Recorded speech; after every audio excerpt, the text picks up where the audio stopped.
Hello दोस्तों, welcome back to my channel. और ये वीडियो रहेगा Dandi march, civil disobedience movement, या फिर आप कह लीजिए द सॉल्ट मार्च के नाम से इसको जाना जाता है। दोस्तों, ये शुरुआत होती है इस जो ये टॉपिक है नेशनलिज्म इन इंडिया का, क्लास 10th का।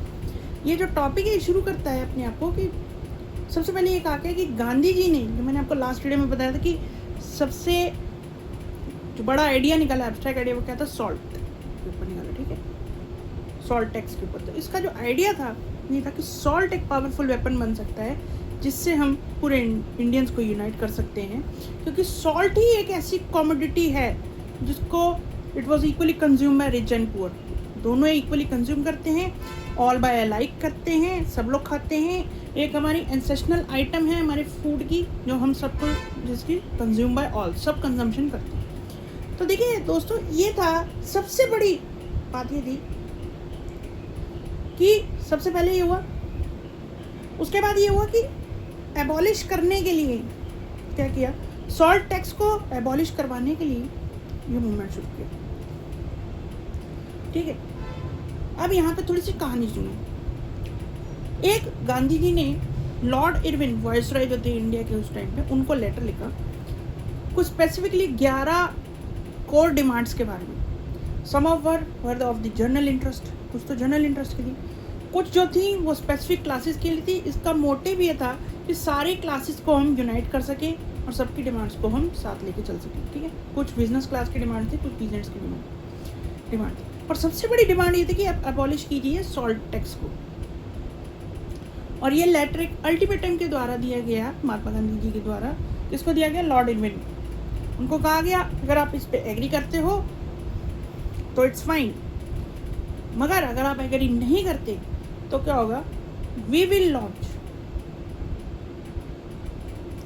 Civil disobedience movement full fledged all over the country by 11 March तक। आपको ये करना है।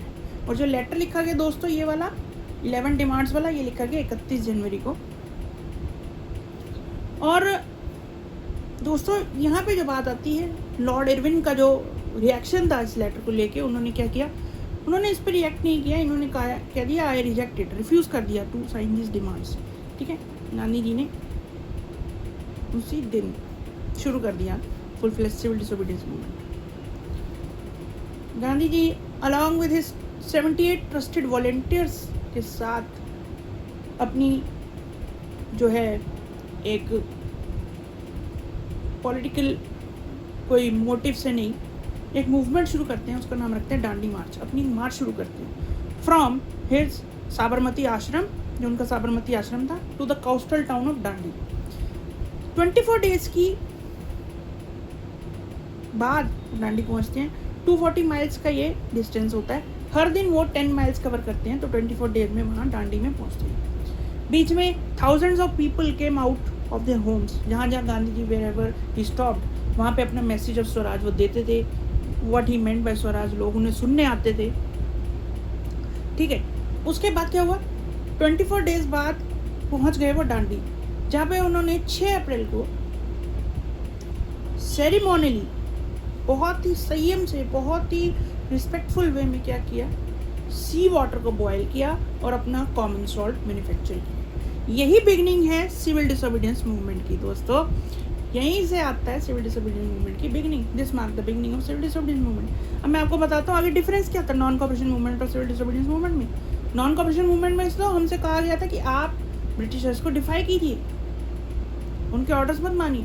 लेकिन अब कहा गया कि मानना नहीं है, सिर्फ मानना ही नहीं है, तोड़ना भी है कॉलोनियल लॉज को, ये बोला गया। यही डिफरेंस है सिविल डिसोबीडियंस मूवमेंट और नॉन कॉपरेशन मूवमेंट। नेक्स्ट आता दोस्तों, जब ये मूवमेंट पहुंचा, जब ये न्यूज़ पहुंची कि सिविल डिसोबीडियंस मूवमेंट चल रहा है, तो काफ़ी शहरों में गवर्नमेंट फैक्ट्रीज के सामने ही people broke the salt law, और उसमें क्या हुआ? अपना manufacture salt in front of the government factories के सामने ही करने लगे। जैसे ही न्यूज़ सिविल डिसोबीडियंस मूवमेंट की पहुंची डिफरेंट ट्राइबल एरियाज़ में, ठीक है, वहाँ पे उन्होंने क्या किया? फॉरेस्ट लॉ को तोड़ना शुरू किया। ठीक है, पीजेंट्स ने मना कर दिया, दे रिफ्यूज टू पे द चौकीदारी टैक्स, या फिर कोई किसी भी प्रकार का टैक्स देने से मना कर दिया, ठीक है। और जो ट्राइबल्स थे वो रिजर्व फॉरेस्ट में घुस गए, ठीक है, घुस गए और वहाँ पे अपना grazing of fruits and cattle करने लगे, collection of fruits and cattle, grazing का काम भी वहाँ करने लगे। और फिर से वही हुआ कि लोगों ने बॉयकॉट किया अपना फॉरेन गुड्स को, ठीक है, लिक्वर शॉप्स को पिकेट किया गया और ये दोबारा से शुरू हो गया सर्कल। इन सब को देखने के बाद सीइंग दिस, ब्रिटिशर्स भी थोड़ा सा अपनी रिप्रेसिव मूड में आए। सबसे पहले क्या हुआ, जब अब खान अब्दुल गफार खान, जिनको हम फ्रंटियर गांधी के नाम से भी जानते हैं, वो अरेस्ट हो जाते हैं ब्रिटिशर्स द्वारा। क्योंकि अब ब्रिटिशर्स क्या करते हैं, एक एक करके फिर से, जैसे उन्होंने एक एक करके अरेस्ट करना शुरू किया था पॉलिटिकल लीडर्स को, ऐसे ही खान अब्दुल गफार खान अरेस्ट हो जाते हैं। और उसके बाद एंग्री क्राउड्स जो होते हैं वो डेमोन्स्ट्रेशन रैली के लिए निकलते हैं पेशावर के अंदर, और वहाँ पे उन्हें आर्म्ड कार्स का फेस करना होता है, सामना करना होता है, और वहाँ पे पुलिस फायरिंग हो जाती है, ठीक है। पुलिस फायरिंग में लोग की डेथ हो जाती है, देवर किल्ड, ठीक है। अ मंथ लेटर अब क्या हुआ, ब्रिटिशर्स ने 1 महीने बाद इस इंसिडेंट के महात्मा गांधी जी को अरेस्ट कर लिया। उनके बाद जो शोलापुर में हमारे वर्कर्स काम कर रहे थे ना, उन्होंने क्या किया, उन्होंने भी ये कर दिया कि डिफरेंट कॉलोनियल बिल्डिंग्स पे अटैक करना शुरू कर दिया, ठीक है। जितने भी बिल्डिंग्स, स्कूल्स, कॉलेजेस, जो भी ब्रिटिश गवर्नमेंट की एडमिनिस्ट्रेशन द्वारा बनाए गए थे या फिर ब्रिटिश एक सोवेनियर की तरह थे, गवर्नमेंटल बिल्डिंग्स हो गए, गवर्नमेंटल इंस्टीट्यूशंस हो गए, उन पे अटैक शुरू कर दिया, ठीक है। और उसके बाद क्या हुआ, लास्ट ये कहता दोस्तों कि सीइंग दिस वायलेंस, जो वायलेंस हुई हर जगह, रिप्रेसिव मेथड यूज़ किए गए, ठीक है। इसी वायलेंस को देख के महात्मा गांधी जी ने सिविल डिसोबीडियंस मूवमेंट को विड्रॉ कर लिया, ठीक है। और इरविन, जो लॉर्ड इरविन थे, वायसरॉय थे, जिनको लेटर भेजा था उन्होंने 11 डिमांड्स का, उनके साथ गांधी इरविन पैक्ट किया। गांधी इरविन पैक्ट में दोस्तों गांधी जी ने एग्री किया कि we will now participate in the round table conference which were going to be held in London, जो लंदन में होनी थी। दूसरा क्या किया कि ठीक है, कर लिया, और उसके बाद कहा गया कि आपने ये बातें हमारी माननी है, ठीक है। अब क्या होता दोस्तों, इन रिटर्न उनसे कहा जाता है कि आपने जो पॉलिटिकल प्रिजनर्स थे उनको रिलीज करना है। अब दोस्तों टाइम आता है जब आपको गांधी जी आगे चले जाते हैं राउंड टेबल कॉन्फ्रेंस के लिए, जो लंदन में होनी थी। वहाँ पे राउंड टेबल कॉन्फ्रेंस फेल हो जाती है, ठीक है। किसी कारणवश कोई डिमांड्स होंगी वो पूरी नहीं हुई होंगी, या फिर कॉम्प्रोमाइज़ नहीं हो पाया होगा। और उसके बाद क्या होता है दोस्तों कि जब ये हो गया तो हमने देखा कि जब वो वापस आते हैं इंडिया, महात्मा गांधी जी, तो आके देखते हैं कि एक न्यू साइकिल ऑफ रिप्रेशन शुरू हो गया ब्रिटिशर्स से। नेगोशिएशन ब्रोक डाउन कर दिया ब्रिटिशर्स ने।